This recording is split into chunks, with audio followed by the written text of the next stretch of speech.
ገንዘብህ አትመካ በእውቀትህ አትመካ በስልጣንህ አትመካ በማንኛውም ነገር ወገን አለኝ ወገን ሳለ ምን ችግር አለ አትበል አላህ አለ በል ተወኩልና ሰበብ ማድረስ ምንድናቸው የሚለው ነገር ነው ማለት ምንድነው ጥያቄውን ለማብራራት ያህል አንዳንድ ሰዎች ስራ ላለ መስራት ርዝቅ በአላህ እጅ ነው እኔ በአላህ ተወኩል አድርጌያለሁ ብለው የሚቀመጡ አሉ ይሄ ነው ትክክለኛው ተወኩል በአንጻሩ ደግሞ ሰራህም አልሰራህም አይደለም ምንድነው የሚሉት መስራት የግድ ነው በአላህ ተወክያለሁ ብትል ምን ታገኛለህ የሚል አለ ሁለቱም على طرفي نقيض ማለት በተቃራኒ ጎራዎችና ትክክለኛውን የእስላም ግንዛቤ ያልተከተሉ ሐሳቦች ናቸው ተወኩል ማለት በአላህ መመካት ማለት የእስልምና አቂዳ ዋነኛ አካል ነው ሙእሚን በማንኛውም እንቅስቃሴው አላህን ነው ዋቢ መከታ አድርጎ መያዝ ያለበት ያ ማለት ግን ስራ መስራት የለበትም ማለት አይደለም ሰበብ ማድረስ የግድ ነው አላህ ይሄንን ፍጥረተ ዓለም ሲያስቀምጥ በሰበብና በሙሰበብ አስተሳስሮ ነው መውለድ የፈለገ ማግባት አለበት ማትረፍ የፈለገ መነገድ አለበት ለምሳሌ ማምረት የፈለገ መዝራት አለበት ሰበቡን ሳያደርስ በአላህ ተወክያለሁ ቢል አይሆንም ነገር ግን መስራት ያለበትን ነገር እየሰራ ውጤቱ በአላህ እጅ ነው ያለው ብሎ ማመን ነው ማለት ነው የነገደ ሁሉ አያተርፍም ያገባ ሁሉ አይወልድም ያረሰ ሁሉ አያመርትም ባለቤቱ መሃል ልትሆን ትችላለች መሬቱ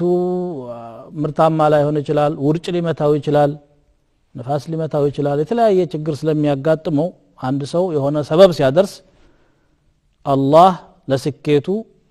ዋቢዬ ነው ብሎ ማሰብ መቻል አለበት ማለት ነው ነብዩ ሰለላሁ ዐለይሂ ወሰለም በሱነን الترمذيና በሌላም ኪታቦች በተዘገበው ሐዲሳቸው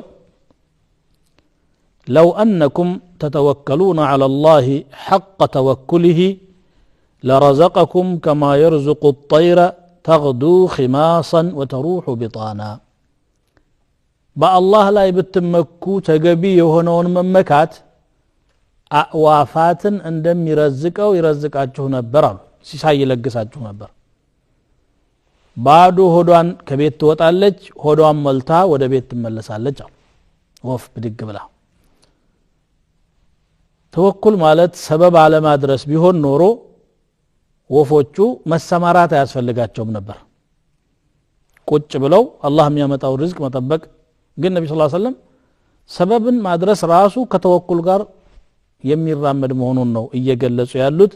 ተግዱ ኺማሰን አሉ በማለዳው ባዶ ሆዷ ተሰማራለች በሰማራቱም አልተወችም ግን እዚህ ቦታ ላይ እማነሳው ገንዘብ አለኝ ወይም ደግሞ እዚህ ቦታ ላይ ርዝቅ ተቀምጦልኛል ብላ ያዘጋጀችው የላትም በመንቀሳቀስ ሂደት ረብ العالمين የሚሰጠኝ ነገር አለ ነው ትክክለኛ ተወኩል ማለትም ይሄ ነው ومن يتوكل على الله فهو حسبه بالله ممكا الله بقيው ነው أليس الله بكاف عبده الله لباريው በቂ ጌታ አይደለም ወይ ويخوفونك بالذين من دونه በእነዚያ ከሱ ውጭ ባሉ አካላት ያስፈራሩሃል ومن يضلل الله فما له من هاد الله ያጠመመው መቼስ የሚያቃና የለውም አንተ አላህ በል አላህን ተመካ አላህን ተመክተህ ግን ሰበቡን አድርስ እያደረስክ ውጤቱ በአላህ እጅ እንደሆነ ደግሞ እመን በገንዘብህ አትመካ በእውቀትህ አትመካ በስልጣንህ አትመካ በማንኛውም ነገር ወገን አለኝ ወገን ሳለ ምን ችግር አለ አትበል አላህ አለ በል ነገር ግን ወገኖች ጋር ያለ አላቃ ግንኙነት ጥሩ መስመር ይዞ ይቀጥል ስራህንም ስራ ገንዘብም ይጠቅማል አዎ ስለዚህ ነገሮችን ለያይተን መመልከት አለብን ስራ ፈትነትን ተወኩል ብሎ መጥራት ከቋንቋ አንፃር ራሱ ስተት ነው ተዋኩል ተብሎ ይጠራል እንጂ ተዋኩል ማለት መሳነፍ ማለት ነው ሰውየው መቼም አላህ ይጠብቃታል እቺን ግመሌ ልልቀቃት ወይ ሲላቸው ነብያችን ሰለላሁ ዐለይሂ ወሰለም ምንድነው ያሉት ኢዕቂልሃ ወተወከል አሉት ሰንክላት ደግሞ በአላህም ተመካ አዎ ከሰነከልካት በኋላ ራሱ ጅብ ሊበላት ይችላል ፈታል ታፈተልክ ትችላለች ሌባ መጥቶ ሊፈታት ይችላል ዋስትና አይደለም ግን ሰበብ ነው ሰበብ አደረስክ ከዛ ደግሞ አላህን ተጠብቅልኝ ብለህ ስጥ እንጂ ዝም ብለህ ለቀስታ በቃ አላህ ይጠብቅልኛል አላህ አዎ ይጠብቃል ከፈለገ ግን አንተ ማድረግ ያለብህን ሸሪዓው የሚያዝህን ትተሃልና ይሄ ነው ማለት ነው ተወኩልና አስባብን በዚህ መልኩ እንረዳው واخر دعوانا ان الحمد لله رب العالمين